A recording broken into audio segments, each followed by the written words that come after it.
Greenland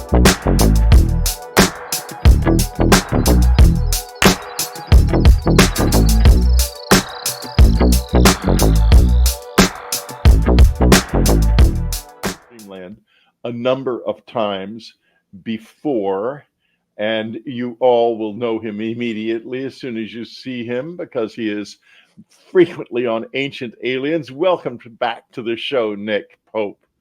It's so good to have you back with us. Well, thank you, Whitley. It's great to be back. Nick, of course, is an author. He's a journalist. He is a former government official of the UK, known for his work as a UFO investigator. He's from London, attended the University of Warwick, and he worked for the Ministry of Defense from 1985 until 2006. Are those correct dates? Yes, they are. Yeah. All right. Now, there's been a lot of controversy about exactly what you did do regarding UFOs. And could you just outline for us precisely what it was? Certainly. Well, some people have in recent media articles and online posts inadvertently promoted me, not quite to the level of being the king, but I saw one. I sent you that note. Remember, some newspaper said it. You had been the Minister of Defense. Yes.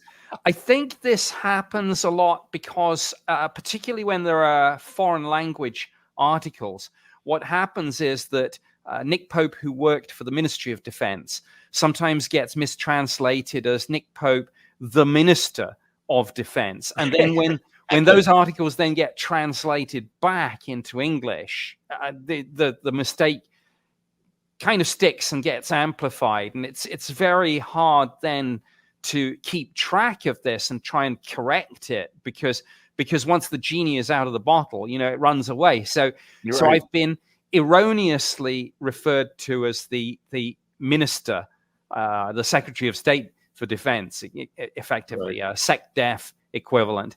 And on the other end of the spectrum, there are a couple of the rather more dishonest and obsessed British ufologists who sort of have tried to imply that my job was making the tea or filing the papers. I've seen that too, and it's not only British ufologists. There's some in the United States as well. But I think that's because they didn't fact check. Fortunately, right. there's a statement in all this. The sort of over exaggeration of my role, the dishonest downplaying of my role, all of it could be sorted out in about 5 seconds with a fact check on the official website of British Parliament, because there's a statement there in black and white for everyone to see, which basically says between 91 and 94, my duties included investigating UFOs. So that's the simple answer to the question. I was the subject matter expert for UAP, as we call them, from 1991 to 1994. Everything else is either an over-exaggeration or a dishonest downplaying. Yeah, you've got both ends, both extremes. Yes. Either you were making tea or you were the Minister of Defense. Yes. So, all right. Well, let's move on. You released, I believe you released or commented on that famous photograph that you used to say was still secret that was released. Am I talking about something that you remember? Absolutely, yes. This was a story that dates back to 1990, so the year before I actually started investigating UFOs for the ministry. And so this was one of my predecessors' cases. It involved a sighting in Scotland where 2 individuals saw and then took 6 very good, clear color photos of a large diamond-shaped craft during the twilight, but it was light enough that there was good resolution, and they then reported this to a Scottish newspaper. The newspaper came to the Ministry of Defence, asked for a comment on this, And we somehow managed to extract from the newspaper not just the photographs, but also the negatives. And they Oh, never got them back. of course not. Well, what interested me about the photograph was, as my listeners know, one of my uncles was involved in the collection and attempt to assemble the debris at Wright Field from the Roswell debris when it was brought in 1947. And between him and his friend, General Arthur Exon, I learned a good deal about that debris. And quite frankly, when I saw the photograph, I thought, my goodness, this looks like the Roswell craft. They described it as looking like a kite or a tent and being held up inside by balsa wood ribs, which were distinguished by the fact that nothing whatsoever could be done to them. They couldn't be burned or anything, and nor could this flimsy fabric it was made of be affected by anything. They couldn't shoot a hole in it or anything, burn it. So I was quite interested in that, and I wondered if we weren't seeing some sort of similar craft. Now let's move on. I'd like to mention, by the way, that Nick is involved with Ancient Aliens. Of course, you've seen him on Ancient Aliens, along with the other Ancient Alien superstars. Have you any projects that are exciting to you that you're doing right now, if I may ask? Well, just running with that point, Ancient Aliens has been renewed for another season. I've lost count now because I think the network counts it from a different way to IMDb. But I think we're in season something like 20, which is just amazing, considering that this all started with a one-off special in 2009. But the new season is being filmed as we speak. I think next week, actually, I've got my next shoot. So quite when we'll see that new season, I don't know. I want to say maybe spring.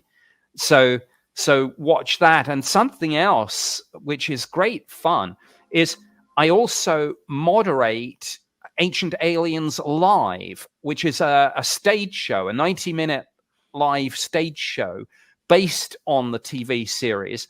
And I'm, as I say, moderator. We have Giorgio Tsoukalos, of course, William Henry, David Childress, and for some of the shows, Dr. Travis Taylor. And we've done about, I don't know, 30, 35, maybe 40 shows so far. We've got another 20 or so in the diary for this year. And audiences love it. We go into theaters, good old-fashioned stage theaters. So we have audiences ranging from, I don't know, about 750 to maybe 2,000 each evening.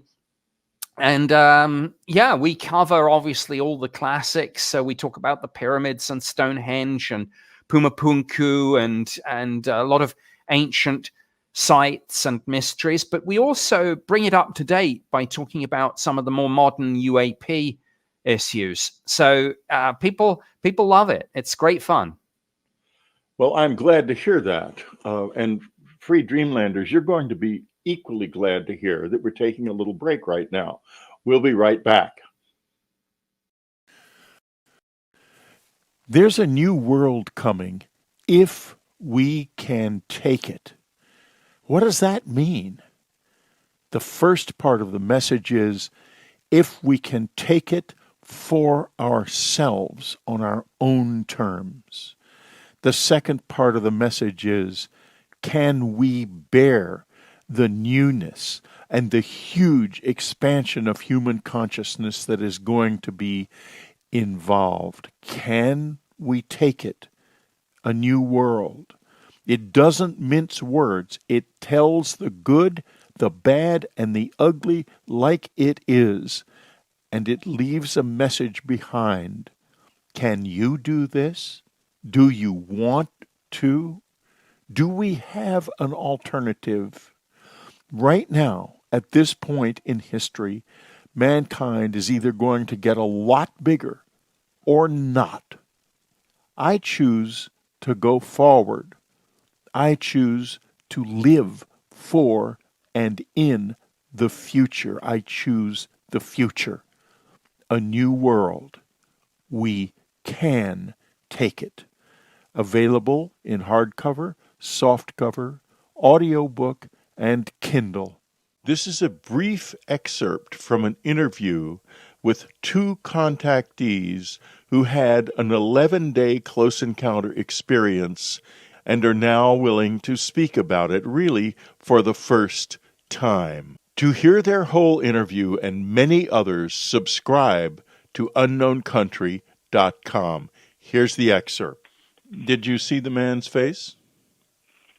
Yes, actually, that one is very clear to me. It was kind of longish, and he didn't look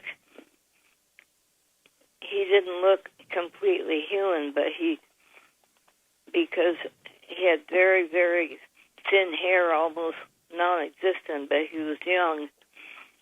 I believe that it was kind of blonde, and he was very tall, like at least 6 feet, and he was so thin that he looked kind of strange.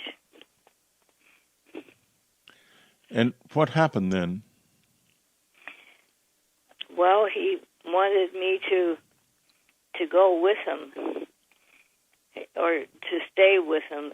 He wanted me to stay with him on the ship. And I'd been married for 6 months, and I wasn't about to go running off to stay on the ship. Now, surely you want more. You must want more. And there is more. Not only this contactee interview, but many others, many of them just as extraordinary, on unknowncountry.com, plus everything else that we offer, my audiobooks, the meditations, the talks on the key, William Henry's wonderful Revelation show and its entire run, Anne Strieber's brilliant and magical mysterious powers, and so much more. Hours and hours of listening pleasure. Learn from the meditations on the site. Really learn, because they're real and they're valuable. Subscribe to unknowncountry.com right now. Go to unknowncountry.com. Click on the subscribe tab. We are running very low on new subscribers now, and that should not be. It should not be happening. So you do it. You go there and you do it today. We're talking to Nick Pope, living legend and looking very healthy too, thank God. A big star of Ancient Aliens, and in so many other ways, one of the most articulate people in the UFO community, in my opinion. You brushed past Travis Taylor, who interests me greatly. I'm interested in Travis Taylor because of the absolutely unique career track. He is close to being a Pentagon insider, and to some extent is that. He brings the supernatural into this, and he's also, of course, a TV presenter and a TV personality, rather. And I'm interested in talking not about Travis himself. I'll talk to Travis when I get to interview him. But what about the relationship between the official UFO community and the supernatural? And I don't mean the outside community. I know you know something about the community on the inside and its fascination with the supernatural and fear of it. Yes, there's no getting away from that connection. However much we might want to confine ourselves to talking about nuts and bolts UAP, there is a paranormal side to this. Some would say some of that is a bit of a dark side on occasion as well. And we can look at, I suppose, Skinwalker Ranch as being a convergence point between those two things. And it's interesting that some of the people involved in UAP research for the Defense Intelligence Agency, for the DoD, people like James Lukatsky and Jay Stratton have all visited Skinwalker Ranch, and Travis Taylor, of course, both through his research there and through the TV show Secret of Skinwalker Ranch, is there a lot. And you're right about Travis. He's an intriguing character. He has a foot in both camps, I guess, the government camp. He was chief scientist on the UAP task force when Jay Stratton was the director. But of course, also he is on these TV shows like Ancient Aliens. And Skinwalker Ranch is a place where there's been everything from UFO sightings through to animal mutilations, portals, paranormal phenomena in relation to sightings of what you could only really describe, I suppose, as, well, the eponymous Skinwalker, of course, a malevolent witch in some Native American lore.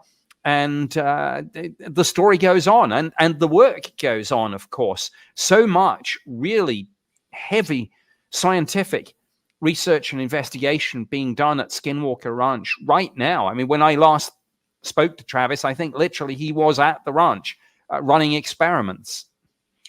Hal Pudoff once asked me, Whitley, why don't you go to Skinwalker Ranch? I said, Hal, you must be crazy. I wouldn't go near a place like that. Look at what is in my life already. And I don't want something attached to me coming back from there. You don't need to go looking for something that's already found you, Whitley. Exactly. And that gets me to my next question. I also know people who are connected with this whole business who are of the belief that the entire UFO community is inviting demons in by researching at all. And these are powerful people. What do you say to that? Is this a demonic presence, and therefore should we ignore it? And if we aren't ignoring it, and it is demonic, what's going to happen to us? Well, I think it's a really interesting question. I'm going to break it down into two parts. Firstly, I personally don't believe that this is demonic, but, and this is where things get very interesting, you're absolutely right. There is, and has been for a while, a faction within the US government, the military, the intelligence community, and the UK too, by the way, maybe some other countries, but those two I know for sure. There is a faction that thinks some of this is demonic. One of the things they point to, which has given rise to this belief, is in the book of Ephesians, where the biblical description of Satan uses the phrase, the prince of the power of the air. And that's a passage that has resonated with a lot of people and has given rise to this belief in certain quarters that it's demonic. And as you say, what they then go on to say is, because they think it's demonic, they believe you should not engage with it, because engaging with it gives it energy, feeds it, which they say you absolutely should not do. And on one occasion, Lou Elizondo from the ATIP program was trying to interest one of his Pentagon bosses in doing a bit more about this, and he was waved away with, and he was basically told, son, go read your Bible. And I came across something similar in the UK, where former Chief of the Defence Staff, Lord Hill Norton, who was making a lot of progress on this with a believer faction, came under the influence of a maverick priest called Paul Inglesby, who felt that this was demonic. So I don't think it's demonic, but enough influential people do think it's demonic to, on occasion, drive and influence policy on this subject within government. Very much more than you may think, I suspect. I think that the fundamental reason that it stayed secret after about 1949 and 1950, there were two. One is that it was a national security issue because we were shooting at them and not having much success. But a great part of it was fear. And this was within the scientific committee, which I don't believe was called MJ-12, by the way, and also in the military, especially people like General Twining. He was a terribly interesting man. He was converted to Catholicism by, of all people, Padre Pio, who he met when he was chief of the 15th Air Force in Italy. And then comes back to the United States and gets involved with this. And who is his confessor? But Padre Pio, a levitating saint. I mean, it just doesn't get crazier than that. No, and I think somebody else, I mean, I just because of the dates and things, never met Padre Pio, but I did meet, and I believe you have too, but correct me if I'm wrong, Monsignor Corrado Balducci. I did. We spent an evening with him in the Vatican. Anne and I did, having dinner.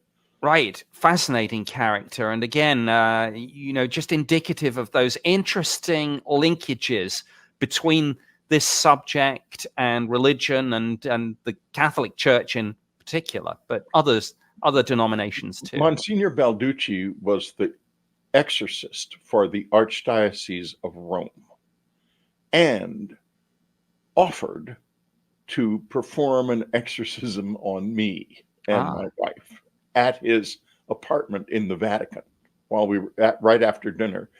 We didn't take him up on it, but I've often wondered whether or not we should. Yes, I met him in Rome too, but not in the Vatican, I should say, but a fascinating character for sure. Well, yes, and he believed that this was a demonic presence. Absolutely. He was different. I'm not absolutely sure he offered to exorcise us because he spoke, at least when we knew him, we spoke what I would describe as theoretical English. You weren't absolutely sure what he was saying. And since my Italian is more theoretical, we may have been at cross purposes at times during the conversation. But we have a situation where deep inside the government, or not so deep inside the government in some respects, there are people who want to ignore this because they believe it's demonic. And that's a very powerful part of this. Now you get to Congress, and what do you see?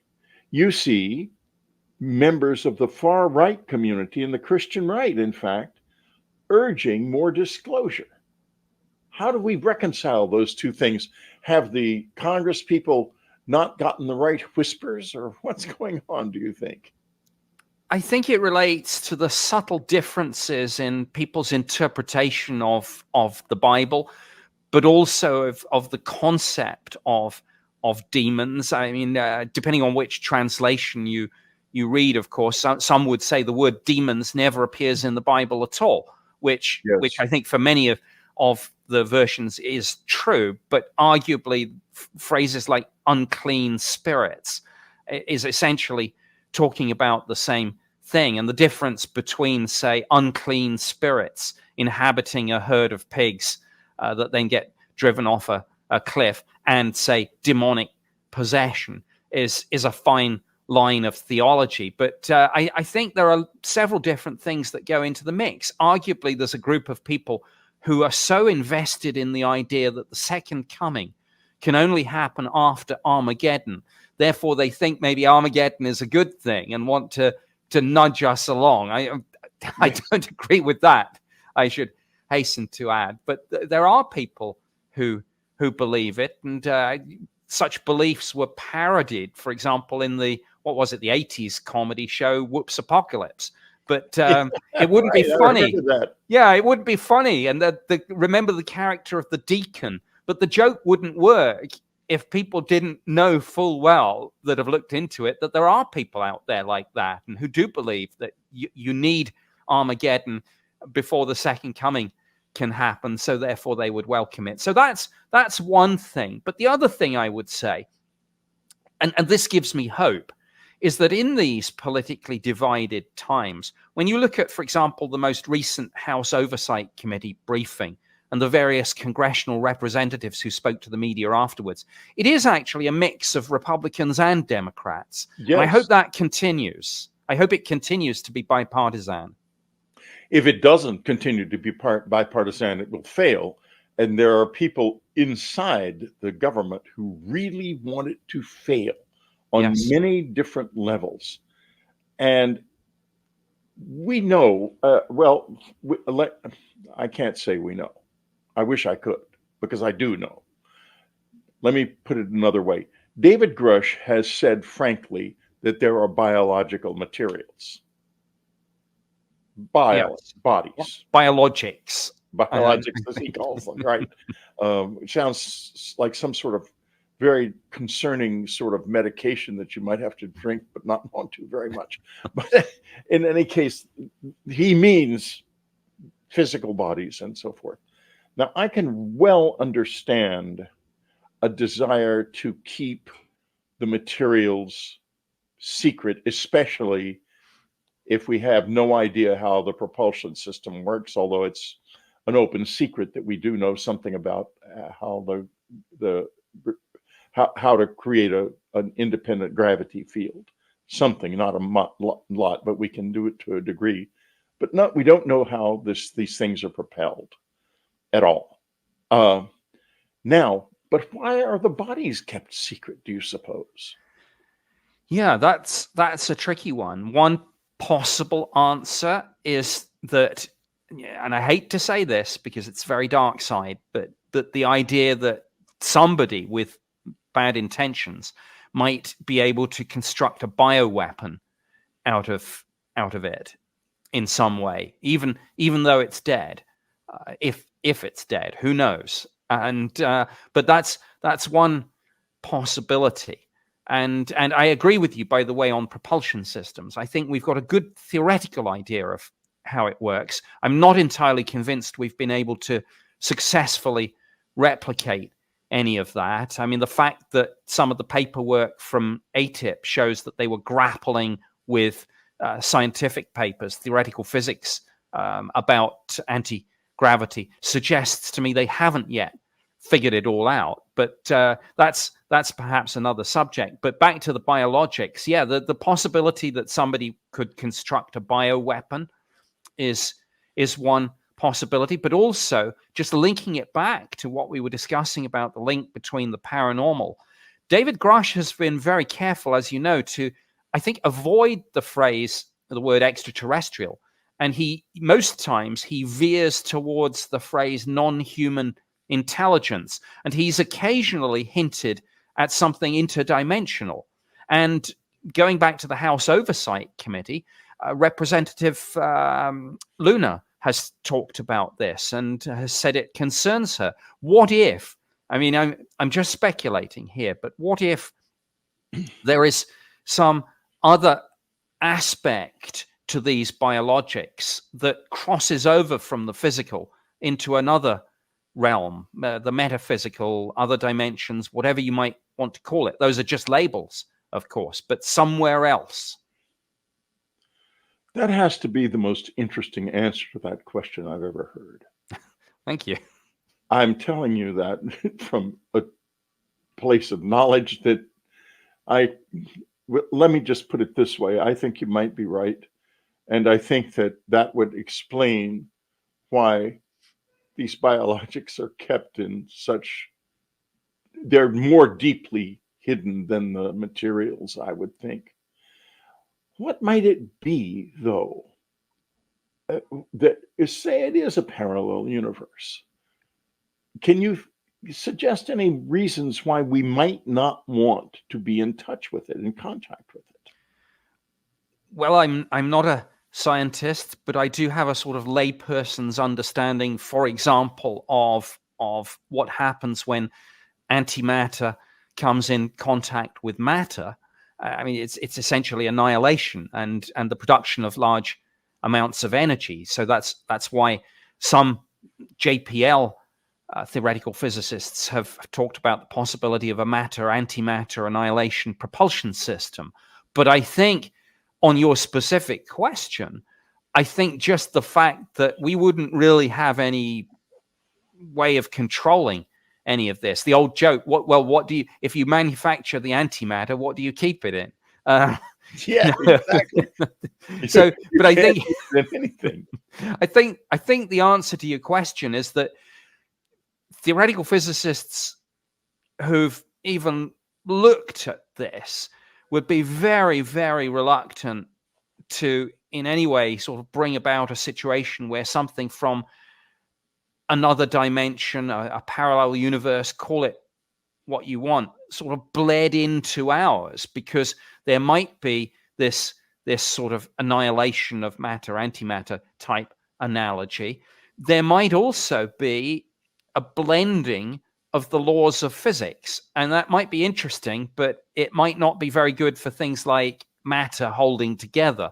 I mean, the strong nuclear force and the weak nuclear force have to be just so for our universe to work. If you start changing the values, everything starts falling apart, not just metaphorically, but literally. And that's possibly a reason to be very, very careful about letting something from somewhere else into our universe.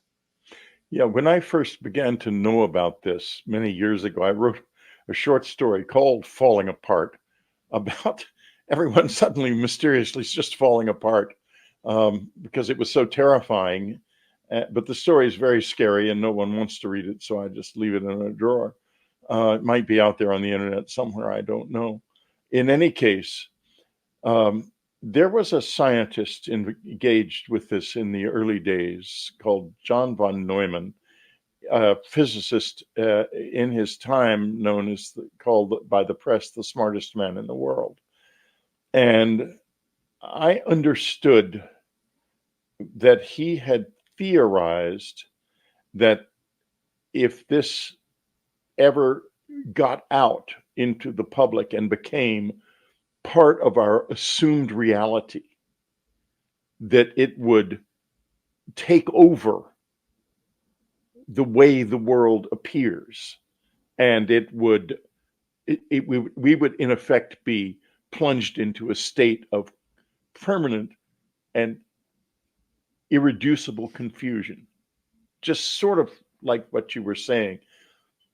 Now, I've never been able to confirm that. I wrote another story called The Open Doors about von Neumann and his fears, but I can't confirm it. Have you heard anything related to that in any way? Because it would be one of the reasons that this secrecy is so closely guarded. Yeah, I have not heard anything about that. But what I would say is this: when the smartest man in the world gets worried about something, I think we should all worry about it. If he did. If he It did. could be I've been involved with a lot of very strange people in this business, and it could have been somebody trying to frighten me into shutting my mouth, like the people with the demonic thing did. They tried hard to get me to shut up because, and then, so you don't know. But no, I have not heard that. Well, let's move on to some other topics. Where are we now, do you think, when it comes to the public getting more solid information about this? Because the David Grush information is almost solid, but it's not as solid as it could be. And I say by solid information that flows to us from an established official level, perhaps through Congress. How likely is this to happen, do you think? It's somewhat likely, but it's not a done deal. I would say it's moving ahead on multiple interrelated fronts. So about a week ago now, of course, the Intelligence Community Inspector General gave a classified briefing to some members of the House Oversight Committee. And some of those congressional representatives then came out and spoke to the media and at unclassified level gave a summary. And it was confusing, as you would expect. Some said, oh, it's just more of the same. Others said, and I think the quote was, it's moved the needle forward. I think the most telling assessment was that the briefing dealt with the procedural aspects of David Grush's complaint against his former employers, but it didn't get into the substance of it. And that, of course, is what Congress, the media, and the American people want to hear. As important as the procedural aspects of his complaint are, was he retaliated against or not? How is that going to be assessed and judged?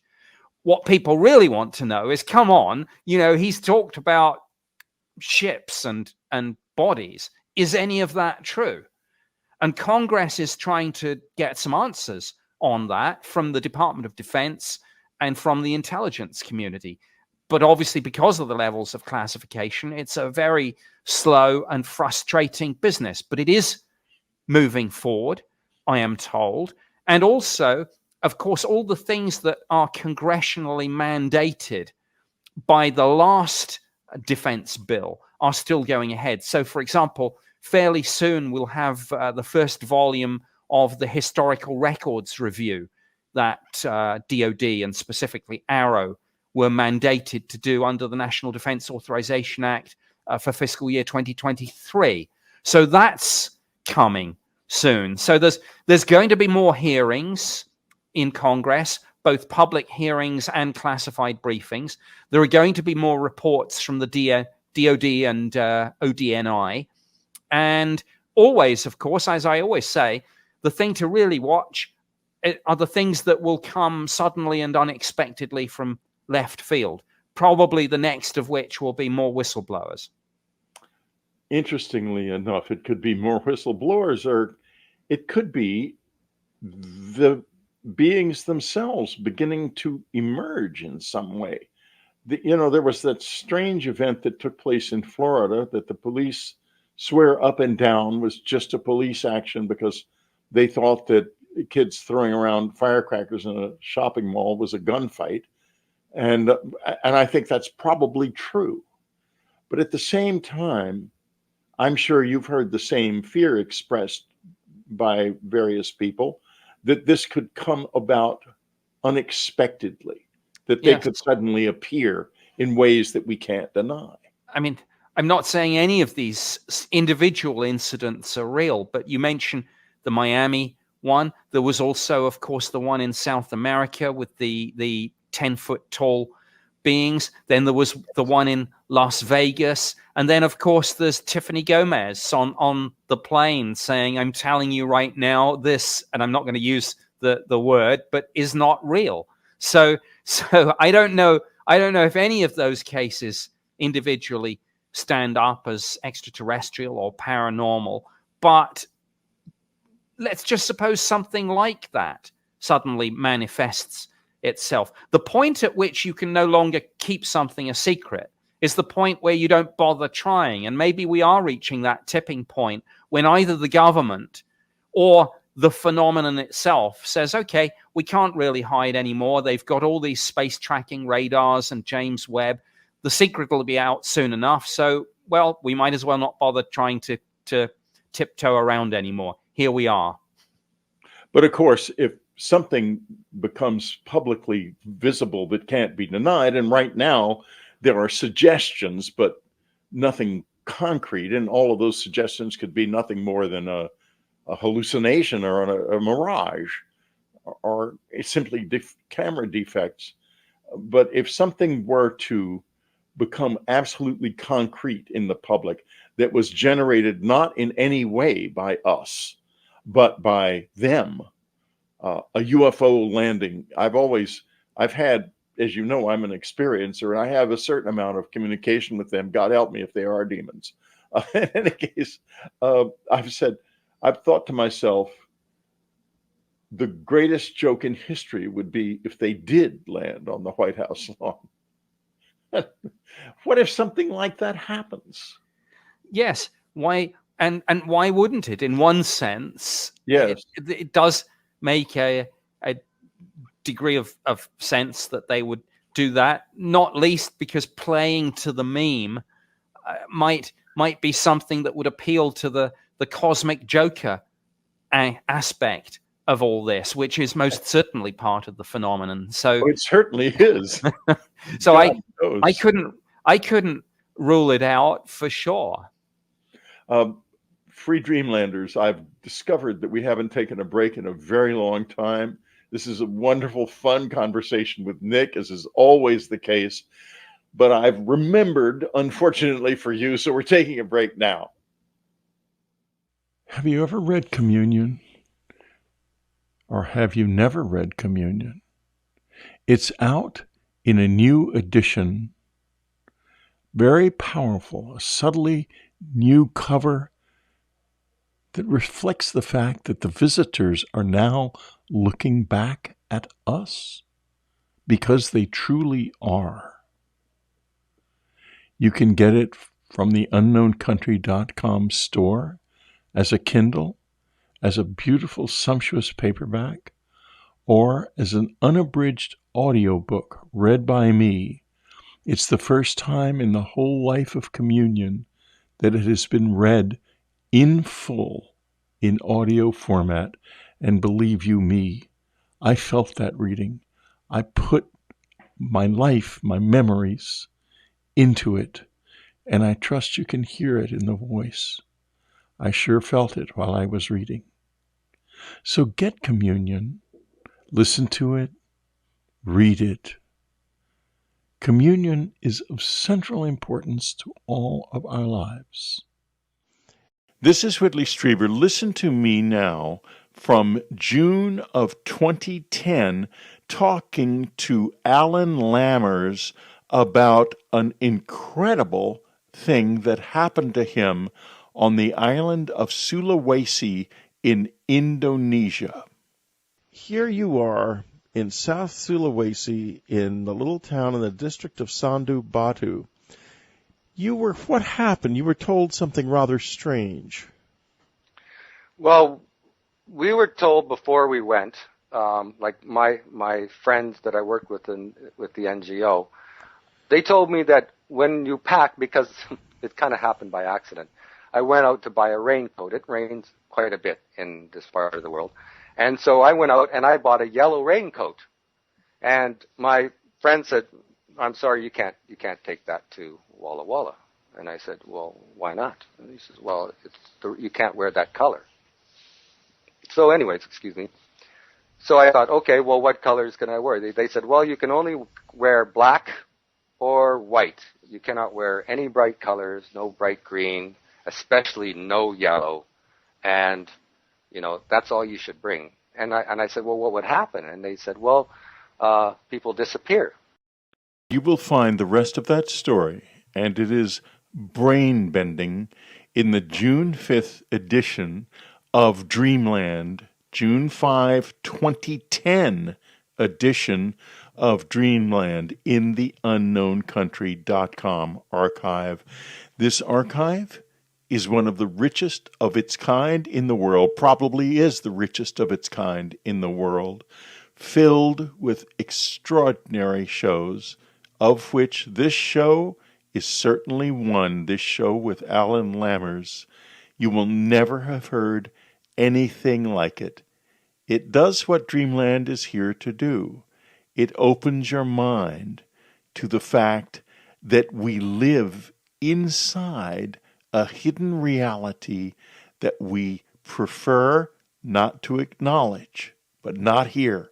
Here on unknowncountry.com, we do acknowledge it. We live in it and we love it. Subscribe today. You can't go wrong. Go to unknowncountry.com right now and get started.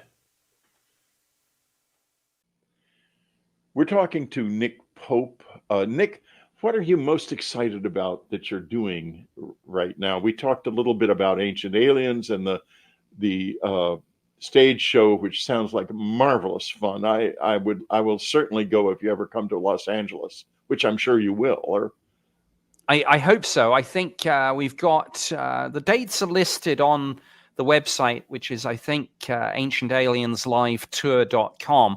I know there's a California show in Anaheim, I think, but I'm not sure. That's not fair. I can go to Anaheim easily. Okay. Well, that would be great. But that excites me. Something else, actually, at the complete opposite end of the spectrum, that excites me is, whilst I'm not a scientist, I am one of the non-scientists in the Galileo project, which is under the leadership, of course, of Professor Avi Loeb at Harvard. So and I'm involved in that along with other ex-government people like Christopher Mellon and Luis Elizondo, who while not scientists, are in the Galileo project in a sort of advisory capacity as research affiliates, or whatever the term is. So to be in an organization with someone as not just intelligent, but someone who's a real thought leader like Avi Loeb and all the rest of the scientific team, that's fascinating. It's an honor and a privilege to be a part of that. So you've got these two aspects. You've got the pop culture of something like Ancient Aliens in 20 seasons of a smash hit TV show, and then you've got the scientists, the academics, now after years of not wanting to touch this issue, saying, hey, we've missed a trick, we should be doing this, and applying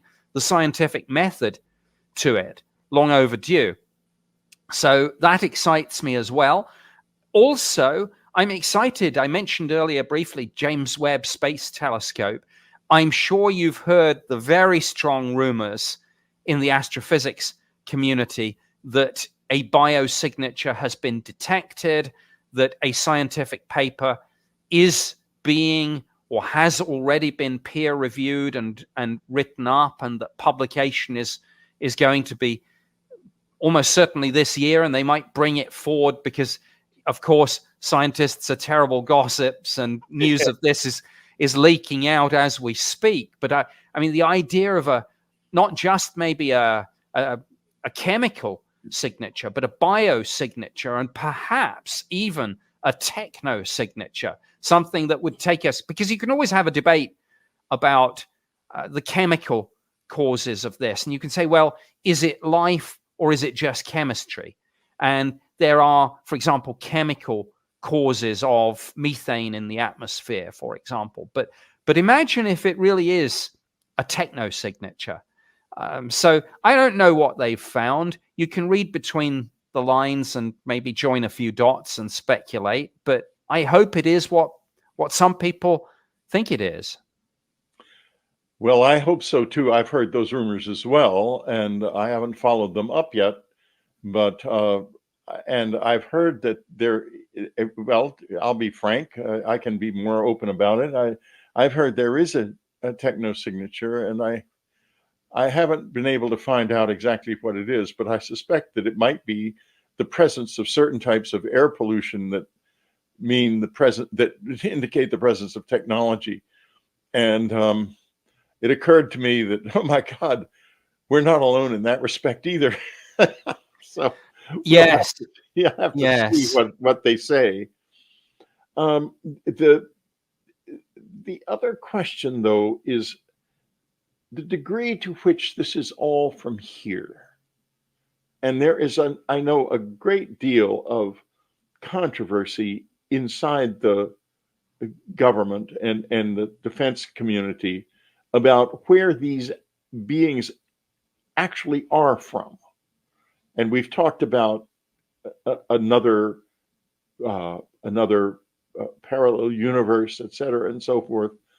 We haven't talked about the idea that they might actually be from here. And there's a paper that has just been published by Bernardo Kastrup, the philosopher, suggesting that they could be from the very distant past. What do you think of that? I was amazed by that. Yeah, it's fascinating. I mean, the idea, you sometimes hear people talk about the crypto-terrestrial hypothesis. You sometimes hear people talk about, well, I don't want to say hollow Earth, because I think that's slightly misleading, but talking about there being caverns or structures, and who knows what's under Antarctica. Of course, that's a whole nother question. And the old cliche, but it's true, that in many respects we know less about the deep oceans than we do about the surface of the moon or Mars. So yes, before we spend too much time and effort looking out there, let's not forget to have a jolly good look around down here. Well, yeah, Carolyn Corey's documentary about a possible base off of Santa Catalina Island, which were you at the Seoul conference, Gary Nolan's conference? I don't believe so. No, I was not. I wanted to go, but it, among other things, it coincided with some Ancient Aliens live shows, so I was away on tour. But I must, I met Gary Nolan, actually, I think only once, when I moderated a panel at AlienCon with him, Jay Stratton, and Travis Taylor. So I must ask him about. Interesting panel. For sure. For sure. Yeah, I must ask Gary if I can come along to the next one. But sorry, no, you were going to say I was not at the first The next one's going to be in Washington, and it's going to be very oriented toward the political world and that community. I don't know if I can go or not. I'm a real outlier. I wasn't asked to speak at the last one, so I asked questions at appropriate times instead.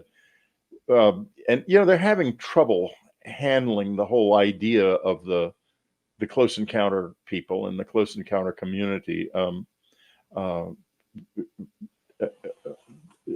I don't blame them. And Congress is particularly having difficulty with it. Sure. Because it's the problem being that if you say this is real and there are aliens here, or someone is here, then you have to also say that you have to answer the question of the men and women of this community who have been abducted. And that's maybe why we can't at present have, or there seem to be a lot of obstacles to, disclosure, because it's not just my fellow Americans, people of the world, we're not alone. It's, and by the way, here's the backstory, the 80-year backstory, and it's not pleasant. Not pleasant at all. Now, you mentioned Jay Stratton. We talked about him briefly earlier, a naval intelligence officer. And I'm fascinated by the difference between the way the Air Force is dealing with all of this and the way the Navy is. The Navy is much more open. The Air Force is totally clammed up. It's totally silent about everything. And it is not in the disclosure camp in any way whatsoever. Why is this difference present? I think part of it is just factional infighting. I mean, there's always, of course, been inter-service rivalry.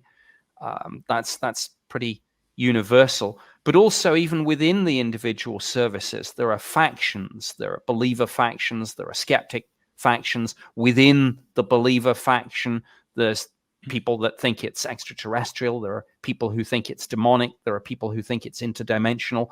And there are people who don't know, but they're pretty sure it's real and tangible. So it is complex. At present, one would have to say the answer to your question is probably that either a very skeptical faction or a very anti-disclosure faction has the upper hand in the Air Force and is just saying nothing and engaging as little as they can. But of course, they can't maintain that position because it is congressionally mandated that they engage. So even if they're not making public statements, they are having to pass information about what they are doing, what they know historically about this, to appropriately cleared people in Congress. Unfortunately, while that's true, there are two problems. The first one is they do not have to disclose anything that's classified. And the second problem is legally they are allowed to lie in order to protect classified information, meaning that they can say there is no evidence at all of aliens or UFOs being present in our world and know it's a lie and still not be violating the law? Yes, I should perhaps have qualified my answer by saying when I'm talking about disclosing, I'm talking about disclosing to appropriately cleared people in Congress and not Yes. necessarily the media and the public. And even within Congress, of course, you've got the so-called Gang of Eight who are empowered to see most things, but not everything. And then, of course, there are various presidential exemptions to briefing the Gang of Eight. But even then, you could say, well, so what?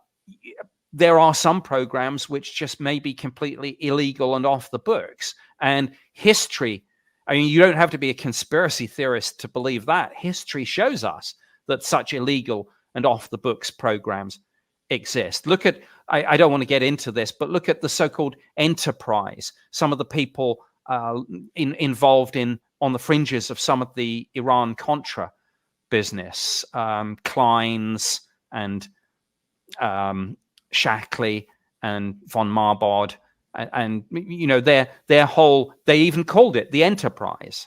Right. Yeah, Free Enterprise, it was called. Yeah, I had a brush with it long before I was involved with any UFO stuff, and so I know a lot about it actually. And I'm not going to get into it either, except to say that one day I will tell a very funny story about it, but not today. I look forward to that. Yes, the interestingly enough, there is a company out there called Radiance Technologies. Oh, yeah. Jake Stratton and Travis Taylor are both, I believe, involved with Radiance Technologies now. Yes, correct. Is that correct? Yes. That correct? Yeah. What is that company and what does it do? What do you know about it? Well, I'm not sure I can really, I mean, I don't know much, if anything, about that over and above what they've said publicly. But even if I did, I think I'd be getting into some fairly difficult territory. So I think I'd better just, I'd better just say folks can look at their website now. Yeah. But that is interesting, isn't it? Yes, it's very interesting. And folks, you should certainly look at the Radiance Technology website. And if you have questions, just send them to whitley@streber.com and I will answer them in some very mealy-mouthed way too. So, but I'm sorry to take us down these slippery slopes, Nick, but it's always a lot of fun to do. Now, let me see here. Now, your advocacy is very definitely in the direction of more disclosure, and yet at the same time, looking at the abduction phenomenon and at the possibility, while I want to go on record as saying I don't believe in biblical or not biblical, but in traditional demonic demons, there's something quite terrible going on here. There's part of it is not good, or it doesn't appear to be good. I might add that if you took a kitten to the vet, the kitten's terrified and thinks it's in the hands of some terrible evil, I'm sure, while it's actually being saved by the vet. So it could be that, but we don't know. Shouldn't we be awfully careful? We should be. So, I mean, I have often said that disclosure may come with a dark side, almost certainly will come with a dark side. If it didn't, we'd have had disclosure in 1947, if all of the stories are true. So you can argue it from that point of view and say, well, because we haven't had it, there must be some impediment to it. And what bigger impediment, in a sense, than the fact that it does inextricably come with a dark side, a secret too terrible to be told? You know, you're the only person I've talked to that I can remember who's even touched on the possibility that there might be something toxic about the bodies, about the biologics, that is not toxic in the sense of carrying disease, but toxic on a more on a more fundamental level, having to do with the construction of reality itself. Do you think you could? I don't think you have any secret information about that, but could you just riff on it a little bit because I thought it was a fascinating statement. Sure. Well, it could be a bit of both. The toxic nature of the bodies could be both physical and, I'm struggling for the right word here. I don't know whether I should say metaphysical or pertaining to theoretical physics. And we are at the boundary of where our words and definitions probably break down, particularly if we are literally talking about something from another universe bleeding into our universe. And this, of course, is just part of the multiverse theory in some ways. So it's not like completely science fiction. There are plenty of theoretical physicists who believe in the multiverse, and there are plenty who believe there are points where these whether you call them different universes or different realities or different dimensions, but where they touch. And where they touch, these are, some people might call them doorways or portals. In a sense, it doesn't matter what you call them. But let's suppose we do have craft and bodies. They may represent literally that gateway between our universe and theirs. And as always with a gateway, the danger is that something comes through that you don't want to come through. Well, that was the point of the John von Neumann speculation, that if we admitted this into our reality, it would open a door that we could never close, because the door would be on our minds and they would come through that door and we would not be able to control it in any way whatsoever. If that's true, you can understand the absolute desire under the surface, and it is really strong, to keep this under wraps. I mean, in fact, I wouldn't be surprised if there hasn't been an effort going on now for a couple of years to figure out how to just finally close Congress down and make them go home and shut their traps.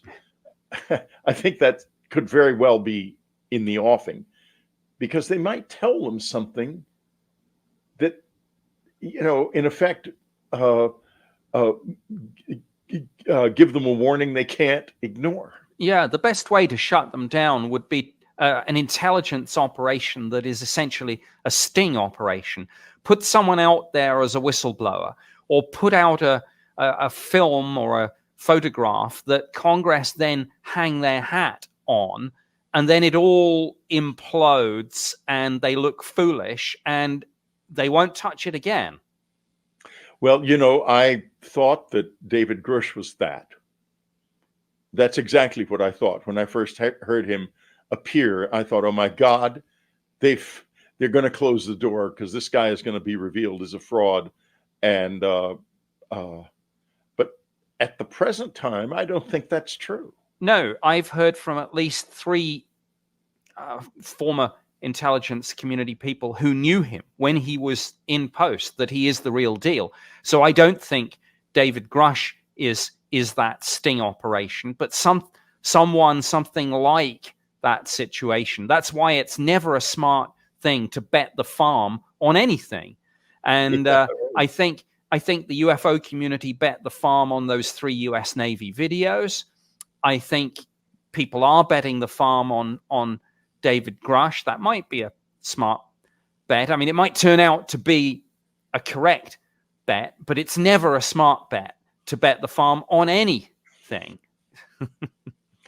Well, we're coming to the end of our hour together, and I think that, in my personal opinion, is that we really do need to figure out the effect this will all have on the human experience before we go too deeply into it, because I can never forget the moment when I realized I was really there in that room with these strange beings, and they were removing sexual material from my body.